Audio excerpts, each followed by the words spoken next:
Finance. Hey, what's up, everybody? It's the Mad Scientist. Welcome to the Financial Independence Podcast. It's been a while since I released my last episode, and wow, has a lot of stuff happened since then. So my last episode with Jim was released on March 16th. And if you remember what March was like, it was pretty crazy. We recorded that episode on Sunday, March 15th, and the markets were down 21% from the February 19th highs. And I released the episode early Monday morning, and Monday just happened to be the biggest drop of this entire crisis, and actually the third biggest drop of all time, behind Black Monday back in 1987 and one day during the Great Depression. So I'm glad I rushed that episode out, even though I didn't have my proper microphone and just threw it together the day before I released it. But hopefully it stopped you from selling, because now here we are on August 6th when I'm recording this, and the markets aren't open yet, but we're currently sitting just under 2% lower than the all-time highs we hit in February 19th, which is just insane. I would have never predicted that. If someone had told me that we would be here in August, I would say, oh, great, we have a vaccine, everything's back to normal, economies are up and running. And that's not happened either. So this just highlights, one, that you can't predict what's going to happen in the world, and two, you definitely can't predict what's going to happen in the market. So hopefully all the people out there who think they can predict those things, this has been a humbling experience and hopefully not too costly. The good thing about being in the position we are in now in the markets is that it's sort of like a reset button. And if you recall what Jim's advice was in that last podcast episode, he said, it's not during a downturn, during a crash is not the best time to be rethinking your portfolio strategy and asset allocation, because your emotions are high, you're scared, you may make decisions that you wouldn't normally make. So he said to wait until things get back to normal again, and then you can revisit your strategy and you can reflect on that crash and see if you were taking too many risks and if you want to make changes for the future. Well, here we are back at almost all-time highs, and this is your opportunity to do that. So if you think back to when you listened to my last episode back in March and think about how you felt then, and sort of reflect on what your portfolio was and what you had wished it would have been at that point when markets were tanking. And again, like I said, when I released that episode, March 16th, it went down 11% in one day, and it was a very scary time and nobody knew what was happening. So think back to then and think about, did you wish that you had less money in the market? Did you wish you had a higher bond allocation? And now you can make those changes because we're back at where we were back in February before this whole thing kicked off. So today's episode, I'm going to talk about what I personally learned from this whole thing and my plans for the future and what's changed. And if you guys have listened to the show before, you may remember that on the anniversary of me leaving work, I've released episodes and articles titled Valuable Lessons from My First Year of Freedom, Second Year of Freedom, Third Year of Freedom. And I can't believe it, but it's actually 4 years since I left my job. It was August 1st, 2016. So just recently had my 4-year anniversary, and I definitely learned a lot this past year, but most of what I learned was a result of all this COVID craziness. So that will be a big focus, but I'll obviously talk about what else has happened in the past year and what other lessons I learned during this 4th year that can hopefully help you prepare for your own post-FI life. So since this is the Financial Independence Podcast, let's start with the money side of the equation. And I definitely learned a lot from this recent crash. Even though I did survive the, global financial crisis back in 2008 and was invested during that time, I still learned quite a few lessons from this particular crash. And I wrote about some of that in my last post where I broke down what's in my portfolio and why. So if you haven't read that yet, head over to madfientist.com/my-portfolio, and you can read about everything that's in there. But I just want to talk about some of the things that I didn't mention in that post. So the first thing is I'm thinking differently about risk than I used to. You may recall in previous episodes, I talked about my peak arbitrage strategy, where I buy a property in a mountain resort destination in the States, and I buy a property in Edinburgh, Scotland. And since the peak tourist season for those two properties is different, I could live in one of them during the off season and rent the other one out, and the higher priced peak place would pay for the lower priced off peak place, and then I can enjoy two really great houses and two great destinations for potentially a profit. So that seemed like a great idea pre-COVID, but never in my wildest dreams would I expect that the entire travel industry would just go poof overnight, and Airbnbs that are normally in hot demand would not be filled for months at a time during a lockdown. So had I bought two expensive properties that I thought wasn't that risky due to the fact that, the peak tour seasons were different and they were both very highly desirable destinations that were always being rented out. Had I done that, then I would have been in a position where I had two big mortgages and a lot more financial stress than I'd want in my life. So just COVID highlighted to me that really anything is possible, and you never want to overextend yourself in any sort of way that's going to cause stress. So before making a purchase or before investing in something, really try to visualize the worst case scenario and make sure that you're comfortable with that. And looking back on that plan, I don't think I would be comfortable with that. That would cause me a lot of stress to have two empty properties. Obviously, we could live in one of them, but having an empty property somewhere across the world and just be paying a bunch of bills on that's not exactly what I want to be doing. So that was the first big lesson I took away from this year. Another thing this whole crisis has highlighted is the value of living below your means.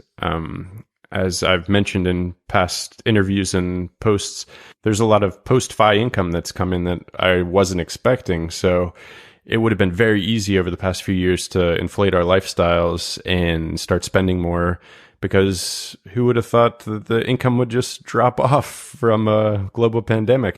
I know I wouldn't, but that's what happened. And, so the whole stock market's collapsing in March, and all of the supplemental income that has been coming in over the years just decreases by 90% or something like that. And had we inflated our lifestyles, it could have been a very stressful time. So that really highlighted the benefit of not increasing your spending just because you have income coming in that you expect to continue to come in. Because as I'm sure a lot of individuals and businesses are learning over the past few months that, you could have a rock solid business and you could have a rock solid job, and something like this could happen that causes that income to go away, and you would have never expected it or predicted it. And you could be in a very tough spot if you're relying on that income to sustain an inflated lifestyle. Another big change I'm making this year is I'm going to be switching over my retirement contributions to Roth from traditional. As you know, I wrote an article talking about how traditional is better for people who are pursuing early retirement. And if you haven't read that yet, I'll put a link in the show notes to that article. But since our income has dropped this year and I'm eligible to contribute to a Roth IRA and Roth solo 401k, I'm going to do it because I want to diversify more with my tax advantage accounts. Since I'm heavy on the traditional side, I'm willing to take the tax hit this year to ensure that that money can be withdrawn tax-free in the future. Because obviously governments are spending a lot of money to deal with this COVID crisis, and we don't know what taxes are going to be in the future, but there seems to be a higher probability that taxes would need to increase to pay for all of this. So this year, I'm just going to try to diversify my tax advantage accounts a bit more and put some more money into the Roth side of things.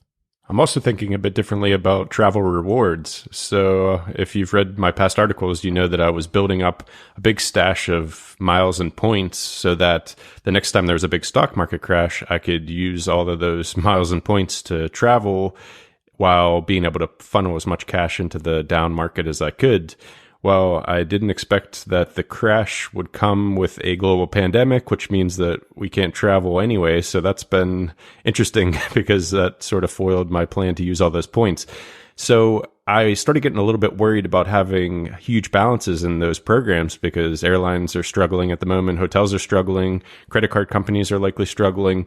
So having 1 million points scattered across different programs was a bit risky for me at this stage. So I've actually started using some of those points to pay for groceries, which I am surprised about myself, but the deal was too good to pass up. So I recently found out that I can use my Chase points to wipe grocery bills off of my credit card statement. And normally that's not really a great redemption, but since I have a Chase Sapphire Reserve card, I was able to get 1.5 cents per point, which is a decent redemption. It's not amazing, but it's decent. And the fact that that same card was giving me 5 points per dollar at grocery stores for the whole pandemic, that means I was able to get 7.5% off of my grocery bill, which was pretty much our only expense during the 3 months of lockdown. So it turned out to be a great deal. It's allowed me to get through some of my points and lower my point balances a bit more. And it's also saved us some money so that if the market does decrease again, we'll have more cash to put into it.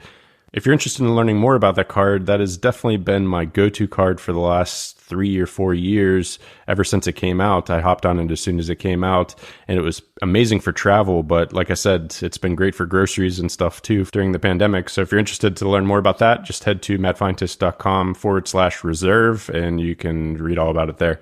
And I think you're able to redeem for groceries at 1.5 cents per point until the end of September. So if you already have that card and are interested in using your points for that, just you can look into Pay Yourself Back, I think is the name of the program. And you should be able to find it in the Ultimate Rewards portal and the Chase website.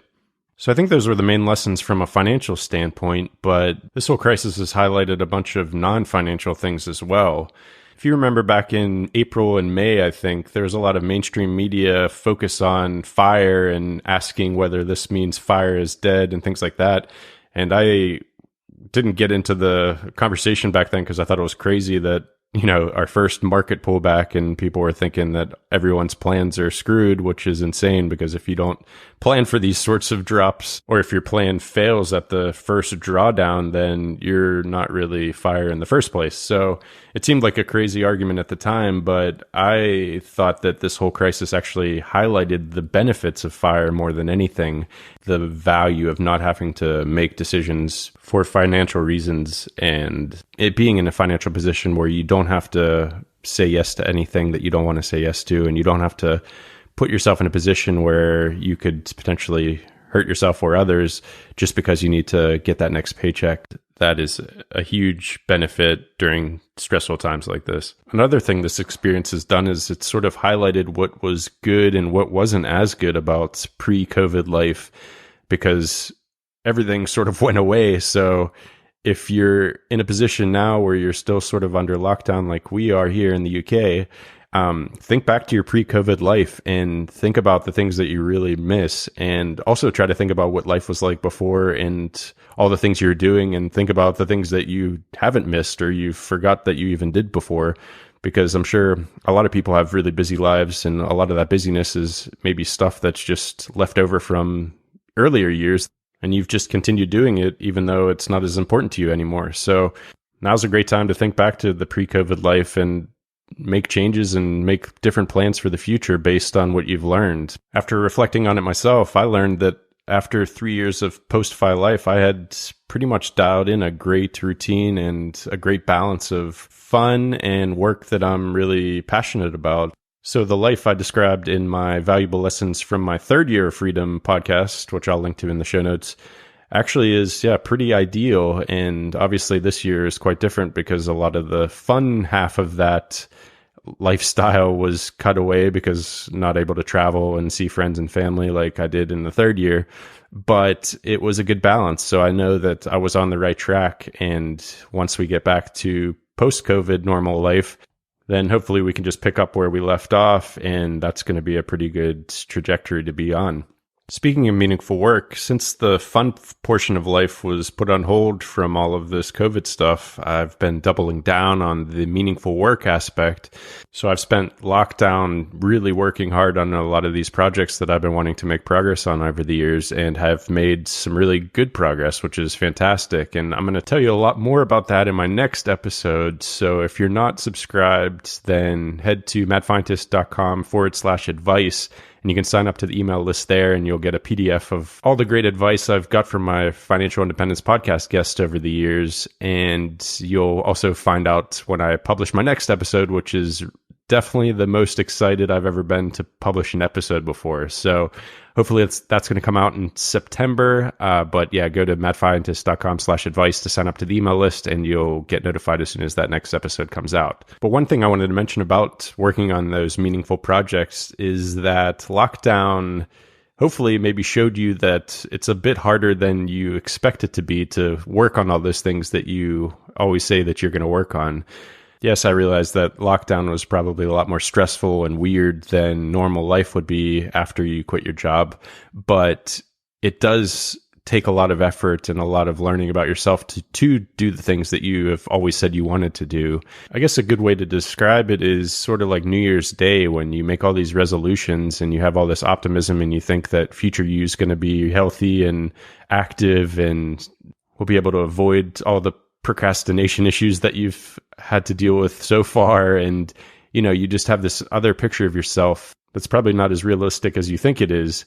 So that, again, this goes back to what I've said before, in that anything that you plan to do after you retire, I say you start now and you start to integrate that into your life, and you start to work through some of the hard things that you have to work through to be able to get to work on some of these things. Because for me, it wasn't my job holding me back. It was actually my self-doubt and my procrastination and my inability to get started because I was scared I was going to be bad at it.